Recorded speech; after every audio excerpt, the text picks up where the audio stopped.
છે કે અત્યારે દરિયામાં ગેરકાયદેસર ફિશિંગ, ખાસ કરીને લાઇન ફિશિંગ અને આ એલઈડી લાઇટ ફિશિંગ, એમાં મહારાષ્ટ્રથી અત્યારે લગભગ 150 થી 200 જેટલી બોટો અત્યારે પર્શિયન નેટ એલઈડી વાળી લાઇન ફિશિંગ કરી રહી છે. એની સાથોસાથ જે લાઇન ફિશિંગ પણ પૂરજોશમાં ચાલુ છે. માછીમાર એટલા અત્યારે ઓલા થઈ ગયા છે કેમ કે નાના માછીમારોને રીતસરની બોટ ચરાવી દેવાની ધમકી, મારી નાખવાની ધમકીઓ દરિયામાં આપવામાં આવે છે. એનો આક્રોશ વારંવાર પોરબંદર, માંગરોળ, વેરાવળ આ ફરિયાદો એસોસિએશનોમાં આવે છે. એના ભાગરૂપે માંગરોળ બંદરથી માછીમારો બધા બોટો લઈ અને આ બોટોની સામે ત્યાં દરિયામાં ગયેલા. એમાં કોસ્ટગાર્ડ અને મરીન પોલીસ પણ સાથે હતી. ત્યાંથી કોસ્ટગાર્ડે અને મરીન પોલીસે 2 બોટ પકડી. એ પછી માંગરોળની પણ જે ટીમ હતી એ લોકોએ પણ 3 બોટ મહારાષ્ટ્રની પકડી. એમ ટોટલ 5 બોટ પકડેલી હતી. જે કોસ્ટગાર્ડ અને મરીન પોલીસ દ્વારા 2 બોટ પકડવામાં આવેલી હતી મહારાષ્ટ્રની એલઈડી લાઇટવાળી, તેને પોરબંદર લઈ આવેલ. અને જે 3 બોટ હતી માંગરોળ બંદરે પકડેલી હતી એ લોકો એ માંગરોળ લઈ ગયેલા હતા. એમાંની જે પોરબંદર લઈ આવેલ હતા તે ગઈકાલે અચાનક અહીંયાથી રવાના થઈ. એટલે અમે પણ અહીં શોક થઈ ગયા કે અત્યારે ગુજરાત 2024નો એક નવો કાયદો બન્યો ને 25થી એની અમલવારી થઈ.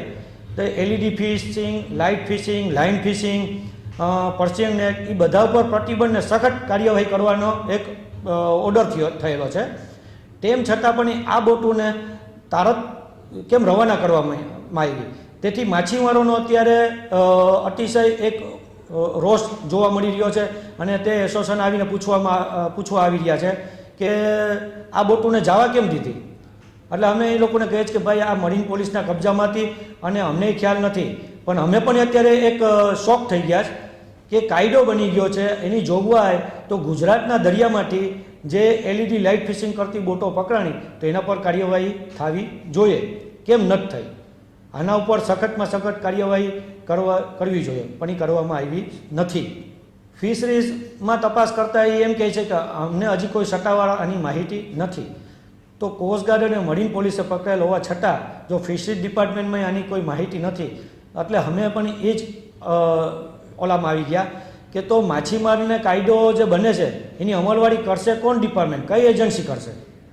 અને આ રીતે કઈ રીતના જો ગેરકાયદેસર ફિશિંગને આવી રીતે જવા દેવામાં આવતી હોય તો આની અમલવારી તો આ નાના માછીમારને કોણ? હવે જે આક્રોશ વધી ગયો છે, હવે દરિયામાં પણ નહીં, આનાથી કંઈ પણ ઘર્ષણ થાય, કોઈ અનિચ્છિત બનાવ બને તો હવે આમાં માછીમાર દોષી નથી, પણ આ જે તે એજન્સીઓ અને આ કાયદો બન્યો છે એ લોકોની બેદરકારીના હિસાબે એ એક્શન ન લેતા, એના હિસાબે દરિયામાં કંઈ પણ ઘર્ષણ થાય તો એની જવાબદારી તે એજન્સીની ને ડિપાર્ટમેન્ટની રહેશે. કેમ કે અમે વારંવાર કહીએ છીએ કે એટલી આ ગંભીર લાઇટ ફિશિંગની આડમાં આ ઇનલીગલી જેટલી પણ એ પ્રવૃત્તિઓ થઈ રહી છે એની આડમાં જ થઈ છે. તમે આ લાઇટ ફિશિંગનો લાઇટ ચાલુ કરીને જોશો ને તો આખું બંદર છે ને એક જાતનું આટલું પ્રકાશિત દિવસ જેવું થઈ જાય છે. તો એની પાછળ શું થાય કોઈને કંઈ ખબર પડવાની નથી. તો દરિયામાં આટલી મોટા પાયે બોટો જે આ લાઇન ફિશિંગ અને લાઇટ ફિશિંગ કરે છે, ગેરકાયદેસર પ્રવૃત્તિઓ હદની બહાર, તો એના પર આને રોકશે કોણ?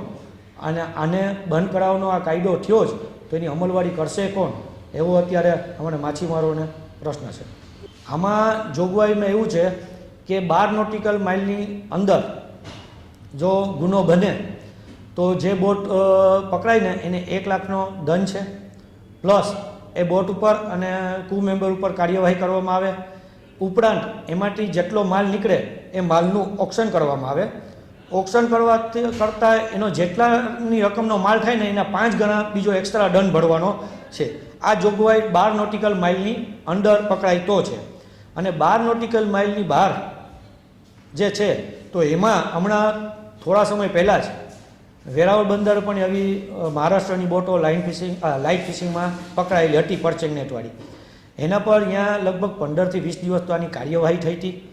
એની બધી તપાસ થઈને પછી ફિશરીઝ ડિપાર્ટમેન્ટ દ્વારા એની લાઇટો અને બધું જપ્ત કરી અને એક લેટર દ્વારા એને મહારાષ્ટ્ર ફિશરીઝ ડિપાર્ટમેન્ટને જાણ કરી કે આ લોકો ઉપર આ ગુનો છે, આના પર તમે કાર્યવાહી કરો અને શું કાર્યવાહી કરો છો એનું અમને લેખિતમાં જાણ કરજો, એ પછી અમે અહીંથી એની આ લાઇટો તમને જમા કરાવશું. તો આપણે પણ એ પોરબંદરે કાલે જે 2 બોટ હતી જે પેપરમાં આવેલું હતું એ 2 બોટોની લાઇટો ઓલરેડી જપ્ત કરેલી છે, પણ અચાનક એ બોટો હાઈલી ગઈ. એના માટે ફિશરમેન કે આવી રીતે જો મામૂલી સજા જેવું પટી જતું હોય તો પછી આ ગુનાહિત પ્રવૃત્તિઓ કરવાનો એક દોર એટલો વધશે કે પછી એની કોઈ સીમા નહીં રહે અને દરિયામાં અનિચ્છિત બનાવ તો બનશે જ, પણ સાથોસાથ કોઈ કંટ્રોલ વગરનું થઈ જશે. આ માંગરોળ બંદરથી તન બોટોને ગઈકાલે સાંજે અહીં પોરબંદર લઈ આવવામાં આવેલી છે. અહીં અત્યારે પોરબંદર છે. માંગરોળ બંદરમાંથી જે એના ફિશરમેન એમ કહે છે કે એ બોટો અમે 12 નોટિકલ માઇલની અંદર પકડી છે. હવે એ લોકો એનો કેસ ગુનો દાખલ શું કરે છે એ, કેમ કે એ કોઈ એજન્સીઓએ પકડેલી નથી, એ માછીમાર, અને એ પકડવા ગયા હતા ને રીતસરના એ લોકો ઉપર બોટ ચડાવી દેવાની કોશિશ કરી એટલે એ લોકો ઉગ્ર થઈને તને બોટને લઈ આવ્યા છે કે જો એ લોકો ઉપર કંઈ એક્શન ન લે તો આ લોકો તો આટલા બેફામ થઈ ગયા ગેરકાયદેસર પ્રવૃત્તિ કરવાવાળા કે એ નાના માછીમારોને રીતસરની જાનથી મારી નાખવાની ધમકીઓ આપે છે. તેમ છતાં પણ એજન્સીઓ કેમ કંઈ કરતી નથી? રાજકીય પ્રતિનિધિઓને આપણે પોરબંદરના મંત્રી અર્જુનભાઈને પણ અહીં ટેલિફોનિક આની જાણ કરેલી છે.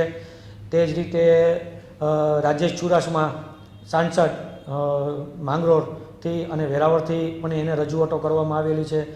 રાજકીય જ્યાં થાય ત્યાં દરેક જગ્યાએ માંગરોળ બંદરે આ બોટો પકડી હતી. એટલે માંગરોળ બોટ એસોસિએશન અને ખારવા સમાજની સાથે વેરાવળ, ભીરિયા, ચોરવાડ, પોરબંદર બધાએ સાથે મળીને જ્યાં ફરિયાદ કરવાની હોય ત્યાં દરેક રાજકીય આગેવાનોને આની ફરિયાદ કરવામાં આવી છે કે આના પર કડકમાં કડક કાર્યવાહી થાય. તેમ છતાં પણ એ કંઈ હજી સુધી આની કાર્યવાહી થયેલ એવું અમને દેખાતું નથી. મારે તો નથી થઈ, પણ જે માંગરોળ બંદરથી થઈ અને અહીંયા જે પોલીસ મરીન પોલીસના કોસ્ટગાર્ડ મરીન પોલીસના કોન્સ્ટેબલ જે સિક્યુરિટીમાં હતા એને મેં બોલાવીને પૂછ્યું કે આ બોટો કેમ ચાલી ગઈ ગઈકાલે 2 જે પેપરમાં આવેલા હતા ને એ, તો કે અમને ઉપરથી સૂચના આવી કે એ બોટોને કેસ દાખલ કરી દીધો જ અને એને ગુનો કબૂલી લીધો એટલે એને છોડી દેવામાં આવી.